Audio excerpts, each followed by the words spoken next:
horta sheekadan kala maana markii aad maqashiin how maxaa tiiriya may erti midii miidaysay maahino si aad u hesho xubinta kalamaan ee ka baxda maalin kasta radio kulmiye fadlan subscribe saar janalkan keenin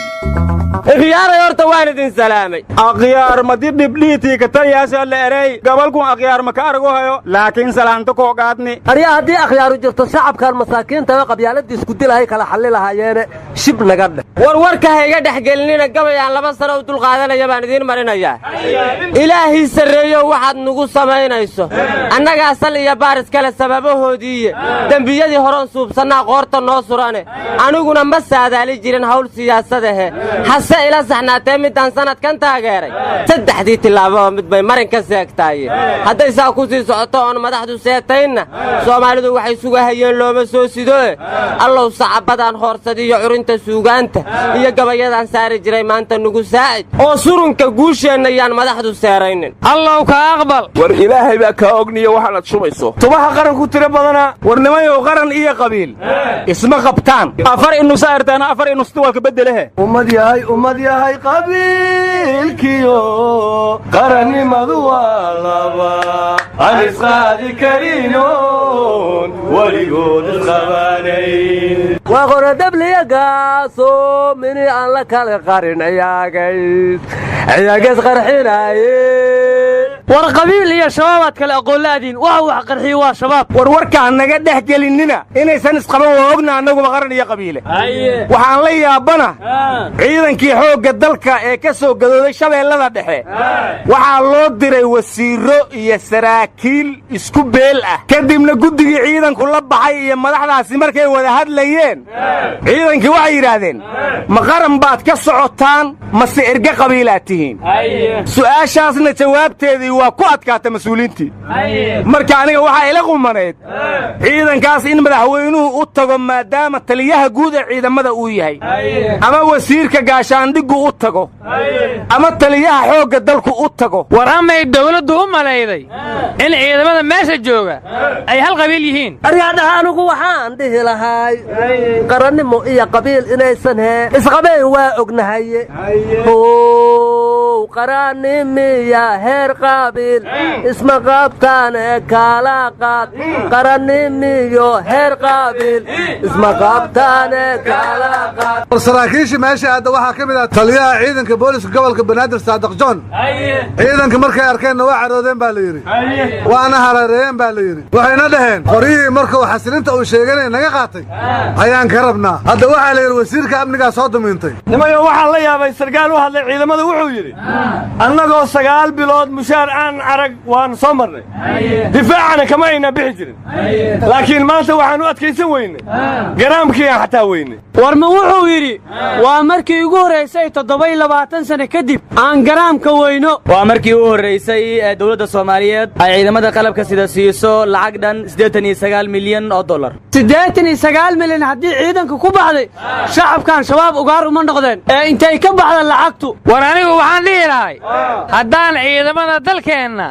mushaar ciidan siinahayn cadaawaha soo socdee dad xunaya naga celaa wariya guriya iritiyoona dhagaashib eewaniyaal bulud buruuflika dareerana may kala sheego haytada war mukeefka iskugu imaanana baa leeyahay xalku xumaado maaday isaaqo ma buruftiyaad haddana bilowda waranu waxa la sheegay in cadaan dhageysto oo la wareysanayo wuxuu yiri cabashada ciidamada iyo difaacyada laga soo baxay sababtu waxa weeye dadkii tira koobka ciidanka sameynayay afgooye iyo jawhar bay dhaafi waayeen askartana difaacyada ka soo bixinina taliyayaashooda ku yiri sidaasay ku dhacday ciidanku in xuquuqdoodu daahdo oo ay difaacyada ka soo baxaan laakiin waxaan ku talinayaa buu yiri ciidanku inay degdeg ugu laabtaan difaacyadooda si aan wadooyinka iyo xarumahoodii shabaab miino u gelin dawladana waxaan kula talinayaa in degdeg looga daba tago oo xuquuqdooda looga daba geeyo horta jenaraal indhacada waa ku saxnay warkuu yiri laakiin wuxuu ilowsan yahay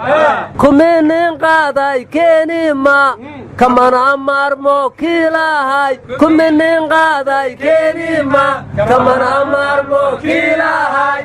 warniman yow jin baa yaabay kadib markuu galay nin siyaasi Soomaaliyeed laakiin si degdeg ayuu uga soo baxay markii la weydiiyey maxaa uga baxday jinnigu wuxuu yidhi ninkan waa ku wareeray subaxdii waxbuu xadayaa duhurkiina masaajidkuu ku jiraa xafiiskiisa qaybta hoose khamraa ku jirta qaybta sarena kitaab baa u saaran xaaskiisu waa xijaaban tahay wuxuuna 24 saac ka daba hortayaa naaga qaaqaawan maalintii oo dhan tusbax buu sitaa habeenkiina baashaal buu ku jiraa dadka xafiiskiisa ugu yimaado qofna run u sheegi maayo kalama taqaanin cadowgiisa iyo saaxiibkiisa qof walba waa salaamaya jinnigiioo yaaban baa wuxuu hadalkii ku soo koobay yaabaya ninkaan maanigaa ku jira mise asagaa igu jira war oboodin may baari jartay jiirtaya xaraar war intaa gabay buu ku daray jinku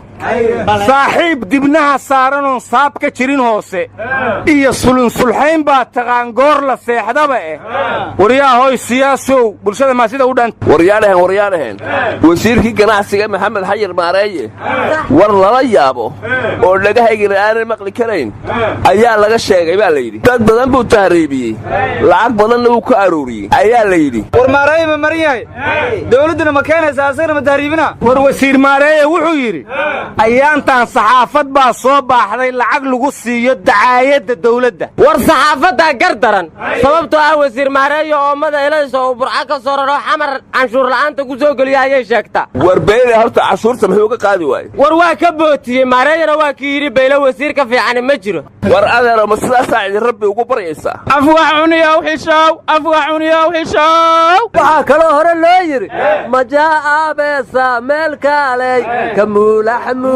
leeyihiin war golaha shacabka waxay yidhaahdeen kalfadhiga shanaad wuxuu furmayaa 27 bishan war ma golaha shacabkaa furmaya mase golaha safka war isku hirinaado mal noo dhaafo jididhalay noo hirfadeena war labada sanaa soo socod waxaan ka baqayaa in lagu dhammaysto maalin walba golaha shacabka waa la furaya war haddaba bisha soon baa la fasaxayaa maxaa laga furaya war maysiina sheekh xasan daahir aweysa live soo galay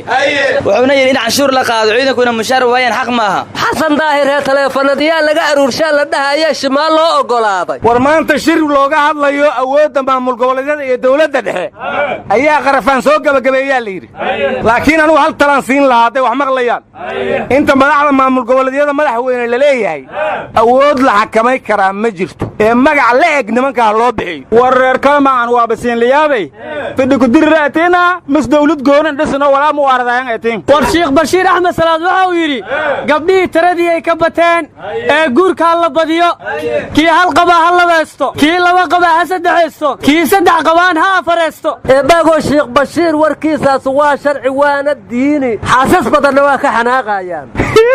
sheekh bashiir walfayle sheegay runtaw laakiin dadka bilaanta dhalan fii sabiilillaahi ka dhiiba erayhe war inta gabdhuhu leeyihin hoteel aroosa la iigu tumo meherkayguna waa 50 garaam oo dahab ah